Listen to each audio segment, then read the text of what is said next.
Hallelujah. आप सभी को जय मसीह की ही। परमेश्वर आप सभी को आशीष दे और ब्लेस करे यीशु मसीह के नाम में। फिर तो आज हम बात करेंगे मेरे मसीह भाई बहनों, हम गरीबी में क्यों पड़ जाते हैं। गरीबी में क्यों पड़ जाते हैं, क्या कारण होता है, किस कारण से हम गरीबी में पड़ जाते हैं कि हम गरीबी में आ जाते हैं, हमारे पास पैसे नहीं रहते। हालेलुया। तो आइए हम बात करते हैं मलाकी 3 और उसका 8 से परमेश्वर का वचन कहता है कि क्या मनुष्य परमेश्वर को धोखा दे सकता है। पर देखो तुम मुझको धोखा देते हो और तो भी पूछते हो तुमने किस बात में मुझे लूटा है।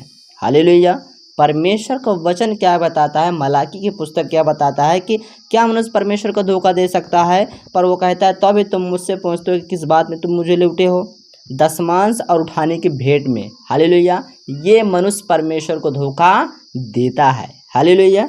और परमेश्वर का वचन कहता है तुम पर भारी शराब पड़ा है क्योंकि तुम मुझे लूटते हो, वरन सारी जाति भी ऐसा करती है। हालेलुया।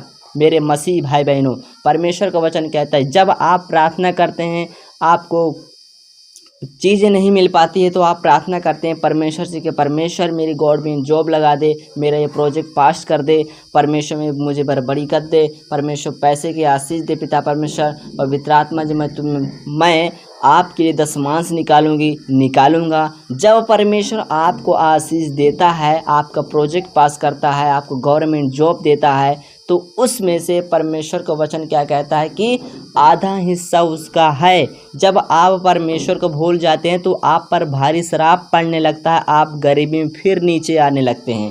फिर जब आप प्रार्थना करते हैं कि परमेश्वर हमने आपकी सेवा की है, कि परमेश्वर हम आपसे विनती करते हैं, आपकी हम आज्ञा को मानते हैं, परमेश्वर आप हमें गरीबी में क्यों डाल सकते हैं।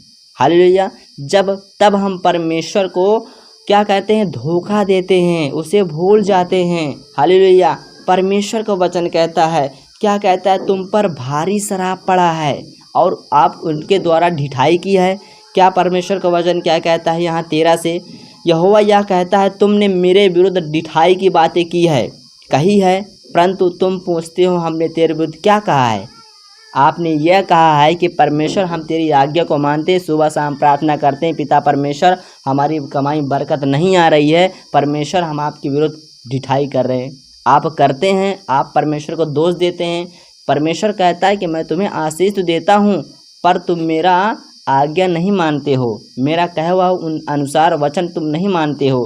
परमेश्वर का वचन कहता है कि तुम मुझसे आशीष मांगते हो पर उस आशीष में मेरा हक है। हालेलुया। कि आप जब कमाते हैं, आपका प्रोजेक्ट पास होता है तो उसमें से परमेश्वर का वचन आपने खुद कहा है कि परमेश्वर मुझे आशीष दे, मैं आपके लिए दशमांश निकालूंगा। तो आप भूल क्यों जाते हैं, उसमें से आपका श्राप पड़ जाता है, भारी श्राप, फिर आप नीचे की ओर आने लगते हैं। यही कारण होता है कि हम गरीबी में पड़ जाते हैं।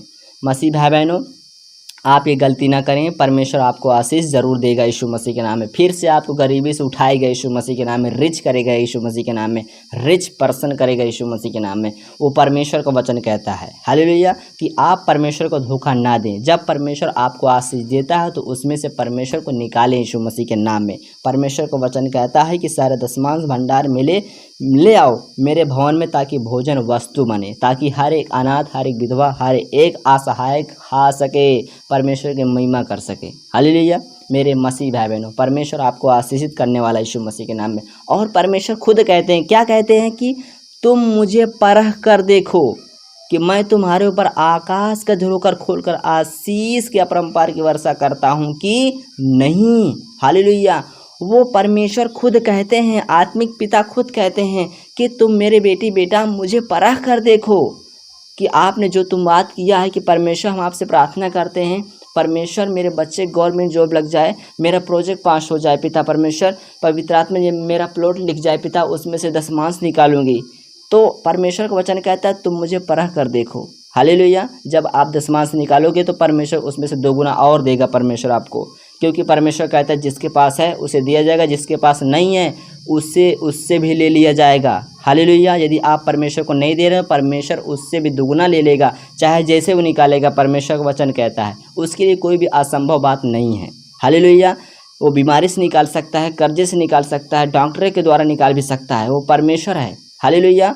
कि आप ऐसा ना करें ताकि परमेश्वर आपसे खुश रहे। हालेलुया। तो आइए हम आपके लिए दुआ करते हैं, प्रार्थना करते हैं ताकि आप आशीष रहें। पिता परमेश्वर, पवित्र आत्मा जी, विनती करता हूँ पिता परमेश्वर, जहाँ कहीं से तेरी बेटी बेटा सुन रहे, छत्तीसगढ़ से, बिहार से, पंजाब से, कोलकाता से परमेश्वर, नेपाल से पिता परमेश्वर, महाराष्ट्र से पिता परमेश्वर सुन रहे हैं पवित्र आत्मा जी, मैं प्रार्थना करता हूँ पिता, गरीबी से दूर हो जाए पिता परमेश्वर, वो गंदी आत्मा जाए पवित्र आत्मा जी, गरीब करने वाली गंदी आत्मा पिता परमेश्वर, पवित्र आत्मा जी आशीषित कर पिता परमेश्वर, गरीबी से आज़ाद हो जाए मेरी पिता परमेश्वर, यीशु के नाम में मेरी पिता परमेश्वर। ये वचन, ये प्रार्थना एक दूसरे के पास शेयर करें ताकि वो भी गरीबी से बच सके यीशु मसीह के नाम में, गंदी आत्मा से बच सके यीशु मसीह के नाम में। परमेश्वर अपनी बेटी बेटा की ओर देख, ओ मेरे पवित्र आत्मा जी, अपने एंजल, अपने स्वर्गदूत को भेज दे पिता परमेश्वर, ताकि तेरी महिमा, तेरी बड़ाई करे पिता परमेश्वर, गरीबी से निकाल पिता परमेश्वर, संकट से निकाल पिता यीशु मसीह के नाम में। पवित्र आत्मा जी आशीषित करा और ब्लेस कर यीशु मसीह के नाम में। Thank you Jesus. पवित्र आत्मा जी यीशु के नाम में धन्यवाद करता हूँ, दुआ करता है मेरे पिता परमेश्वर आज़ाद हो जाएं। हालेलुया, हालेलुया, आमीन, आमीन। परमेश्वर आपको ब्लेस करे और आशीषित करे यीशु मसीह के नाम में। इस वचन को, इस प्रार्थना को एक दूसरे के पास शेयर करें ताकि वो भी गंदी आत्मा से बच सके, बीमारी से आज़ाद हो सके यीशु मसीह के नाम में। परमेश्वर उसे आशीष दे ताकि बड़ी बरकत, बड़ी आशीष घर में आए यीशु मसीह के नाम में। God bless you, amen.